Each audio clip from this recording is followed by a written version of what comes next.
Today we're checking out a more affordable tablet called the Honor Pad X8a. I paid just under $200 for this one, but I think it's quite a bit cheaper in other countries. I'll leave a link down below with current pricing and more information.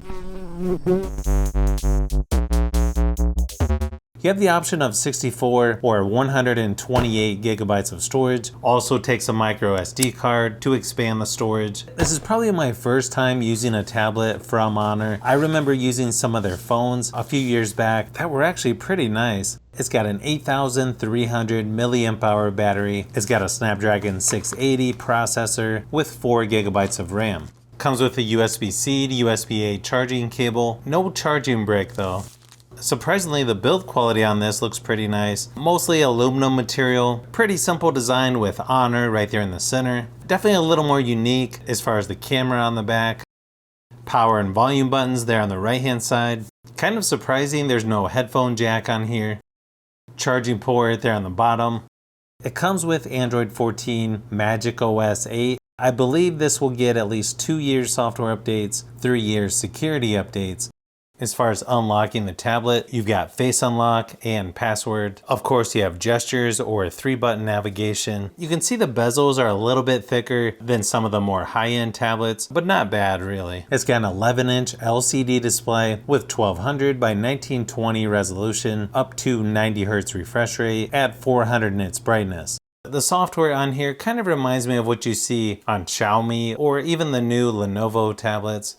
If you swipe down, it does a search similar to an iPad. You've got the control center up in the corner. The main reason I like this style is because you can turn the volume up and down without using the physical buttons on the side. You can see it groups things like your Wi-Fi, Bluetooth. You've got shortcuts, media controls, some more shortcuts in the middle. Notifications over on the left. Looks sort of like an edge panel over here to the left, kind of like what you would see on Samsung tablets with several different shortcuts that you can customize. You can also get the edge panel like feature over on the right hand side as well. You also have a dock down here at the bottom, recent apps over to the side. As far as the apps go, there's a few from Honor, like their App Market, Honor Docs, My Honor, and a few extras like Facebook, Netflix, TikTok. Of course, you can uninstall some of those if you need to. There is no app drawer by default, so it just copies all of the apps on the home screen, similar to an iPad. You can go into the home screen and style settings though, and change it to drawer. Then when you swipe up, you've got all of your apps.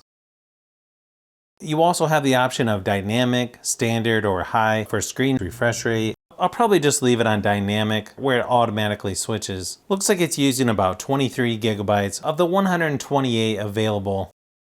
It's also widevine L1, which is good for streaming apps like Netflix. You can watch up to 1080p resolution for YouTube videos. I think the screen quality on here looks pretty good, probably similar to the Galaxy Tab A9 Plus. If you compare the single and multi-core scores on this to the Galaxy Tab A9 Plus or even the On 12.1 Tablet Pro from Walmart, this is a little less powerful than both of those, but it's drastically less in GPU performance, so I'm not sure if that's an error, but you can definitely feel that this is a little bit sluggish every now and then. It should be fine for most basic things though. I also ran my typical battery drain test at 100% screen brightness, and it lasted about 8 hours, so I think it's plenty to get you through a couple days of mixed use, even longer if you turn the screen brightness down. It also has a quad speaker setup with 2 speakers on each side. To me, the speakers sound okay on here. Probably not the loudest, but I feel like the sound quality is decent for a tablet in this category. Here's a quick sample just to give you an idea of what it sounds like.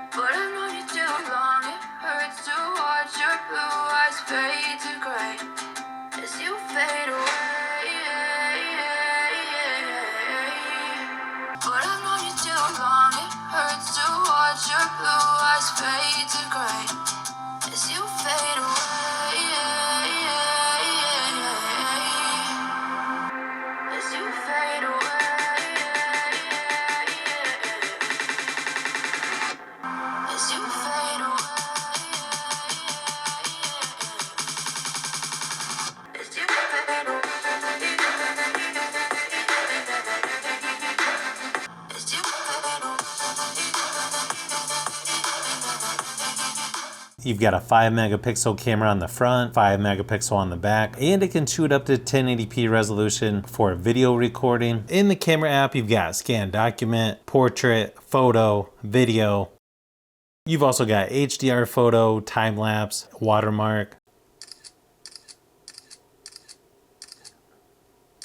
The one thing I do notice, it doesn't let me zoom in all the way, but it sort of looks like it's modifying the image. So I can see what they mean when it says AI camera on the back, because it looks like it has a smoothing effect. So it's not quite as pixelated. Kind of reminds me of older retro games where it has that effect to make things look a little better on newer flat screen TVs. Here's a few quick samples of photo and video just to give you an idea of what to expect.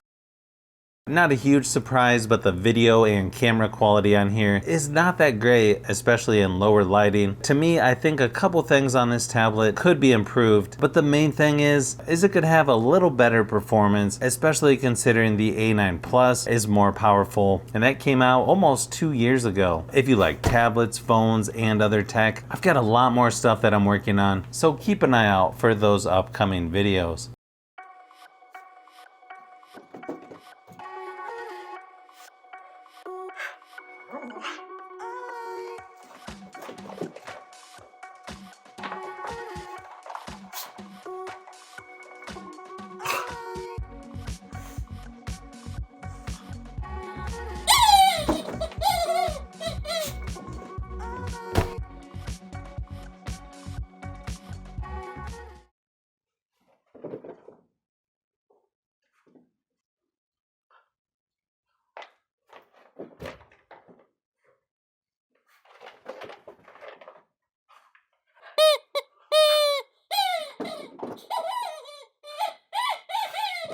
So if you've made it this far into the video, you may want to say thanks by subscribing, and don't forget to give a thumbs up if this video was helpful. This is Brian from Fishbee Productions. Thanks for watching, and I'll see you on the next one.